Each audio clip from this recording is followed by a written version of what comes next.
4টার দিকে জাতীয় সংসদের সাউথ প্লাজায় ক্যাবিনেট ইনকামিং প্রাইম মিনিস্টার এবং ওনার ক্যাবিনেট শপথ গ্রহণ করবেন। ডক্টর শেখ আব্দুর রশিদ, যিনি কিছুদিন আগে রিজাইন করেছেন অ্যাজ এ ক্যাবিনেট সেক্রেটারি। আপনি জানেন যে ক্যাবিনেট সেক্রেটারি পজিশন আমাদের যে ব্যুরোক্রেসির মধ্যে সবচেয়ে ইম্পর্টেন্ট পজিশন। উনি ক্যাবিনেটের সাথে ব্যুরোক্রেসির একটা মেলবন্ধন করেন এবং এই যে ক্যাবিনেটের যেই মিটিংগুলো হয়, যে ক্যাবিনেটে যেই লগুলো আলোচনা হয়, সেগুলোর বিষয়ে তার যথেষ্ট কন্ট্রিবিউশন থাকে এবং উনি এই ডিসকাশনে থাকেন এবং এই রুলস অফ বিজনেস অনুযায়ী দেখেন এগুলো ঠিক হচ্ছে কিনা। তো ক্যাবিনেট শেখ আব্দুর রশিদের ভূয়সী প্রশংসা করা হয় এবং ক্যাবিনেট তার একটা ধন্যবাদ প্রস্তাব অ্যাপ্রুভ করেন। আর শেষে উনি ছিলেন 25তম ক্যাবিনেট সেক্রেটারি সৈয়দা রিজওয়ানা হাসান। আপনি জানেন পানি ব্রডকাস্ট, ইনফরমেশন এবং বন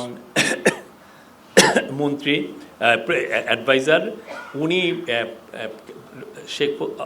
ডক্টর শেখ আব্দুর রশিদের এই ধন্যবাদ প্রস্তাবটা রিড আউট করেন। সবাই ক্যাবিনেট তার দীর্ঘায়ু কামনা করেন। চিফ অ্যাডভাইজার নিজেও তার প্রতি ট্রিবিউট দেন। এই ছিল।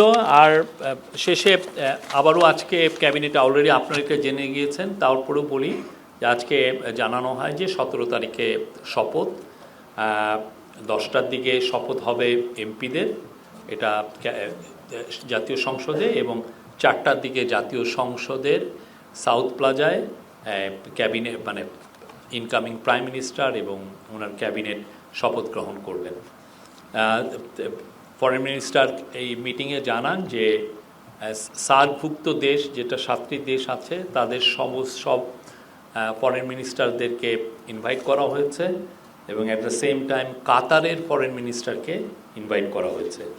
আজকে এই মিটিং এই সাউথ প্লাজায় কিভাবে এই প্রথম সাউথ প্লাজায় এই ধরনের একটা অনুষ্ঠান হচ্ছে, তো এই অনুষ্ঠানটা কিভাবে পরিচালিত হবে, এটা যাতে সুন্দর সিমলেস একটা অনুষ্ঠান পরিচালিত হয়, সেই জন্য আজকে বিএনপির 3 জনের কমিটির সাথে মিটিং আছে, তারা এই বিষয়ে বিস্তারিত আলোচনা করবেন।